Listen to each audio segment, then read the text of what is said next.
সম্মানিত ভাইরা, আমরা বহু রক্তক্ষয়ী সংগ্রামের পর এই স্বাধীনতা পেয়েছি। ভারতের কোন সেবা দাসের কারণে এই স্বাধীনতাকে আমরা অক্ষুণ্ণ রাখতে যারা চায় না, তাদেরকে বাংলার মাটি থেকে এই জনগণ আবার বিতাড়িত করবে ইনশাআল্লাহ। সম্মানিত ভাইরা, আমরা দেখতে পাচ্ছি যারা নিজেরা নিজেদের দলের কর্মীদেরকে আশ্রয় প্রশ্রয় দিতে পারে না, নিজের দলের নেতা কর্মীদেরকে যারা নিরাপত্তা দিতে পারে না, 5ই আগস্টের পর তারা নিজেরা মারামারি করে নিজের দলের 200 নেতা কর্মীকে তারা হত্যা করেছে। শুধু তাই নয়, তারা পাথর দিয়ে ঢাকায় প্রকাশ্যে মানুষ হত্যা করেছে। যাদের হাতে নিজের দলের নেতা কর্মী নিরাপদ নয়, তাদের হাতে বাংলার 20 কোটি জনতা কিভাবে নিরাপদে থাকবে? আমরা দীর্ঘ 17 বছর আমরা সরকারের রাজনৈতিক নিপীড়ন, শোষণ, অত্যাচার, জুলুম, নির্যাতন সহ্য করে আজকের এই বাংলাদেশে এসে হাজির হয়েছি। আজকের এই বাংলাদেশে জুলাই গণ অভ্যুত্থানের পরে যারা এই বাংলাদেশে নতুন করে নির্যাতনের রাজনীতি, হত্যার রাজনীতি, গুমের রাজনীতি, চাঁদাবাজের রাজনীতি কায়েম করতে চায়, বাংলার মানুষ তাদেরকে আর এই মাটিতে দেখতে চায় না। সম্মানিত ভাইরা, আমরা বহু রক্তক্ষয়ী সংগ্রামের পর এই স্বাধীনতা পেয়েছি।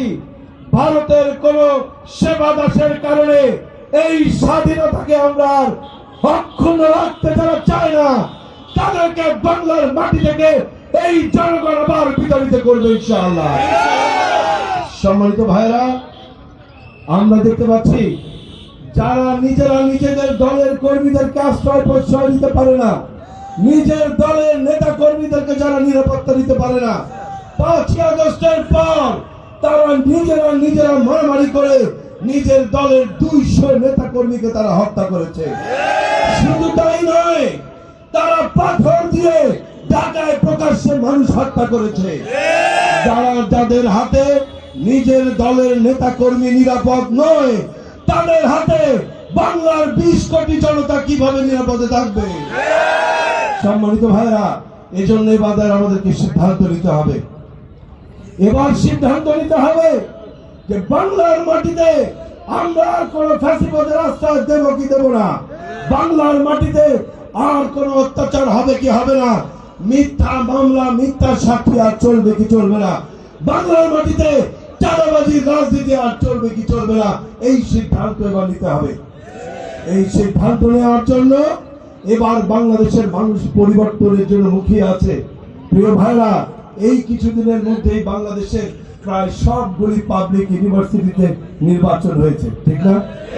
ঢাকা ইউনিভার্সিটি সহ বাংলাদেশের সবগুলি পাবলিক ইউনিভার্সিটিতে নির্বাচন হয়েছে। প্রত্যেকটি ইউনিভার্সিটি, প্রত্যেকটি মেধাবী ছাত্র ছাত্রী বাংলাদেশের পরিবর্তনের পক্ষে রায় দিয়েছে। যারা চাঁদাবাজি করে ইউনিভার্সিটিতে সাধারণ ছাত্র ছাত্রী তাদেরকে একটি পদেও নির্বাচিত করে নাই। তারা প্রমাণিত হয়েছে যে বাংলার মানুষ পরিবর্তনের রাজনীতি চায়, চাঁদাবাজির রাজনীতি আর দেখতে চায় না।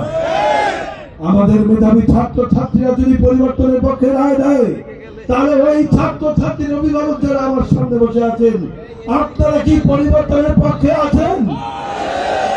যারা যারা আছেন দেখতে চান।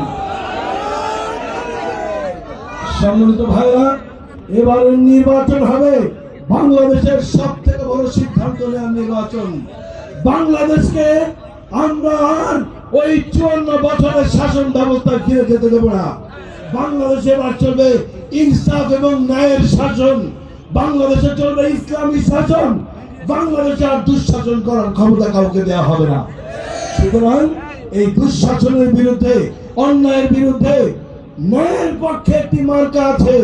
সেই ন্যায়ের পক্ষে মার্কাটা কি? মার্কাটা কি? আপনাদের এই আসরে আল্লামা সাঈদীর কলিজার টুকরা সন্তান শামীম সাঈদ এখানে প্রার্থী। আল্লামা সাঈদীর পক্ষে, আল্লামা সাঈদী যে নির্দোষ ছিল, এই নির্দোষ প্রমাণের জন্য আপনারা দাঁড়িপাল্লার পক্ষে ভোট দিবেন কিনা? কারা কারা দিবেন একটু দেখতে চাই।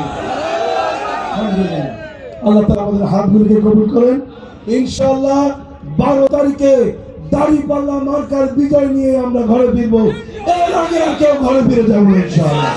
আল্লাহ তাআলা সবাইকে সুস্থ রাখেন। আসসালামু আলাইকুম।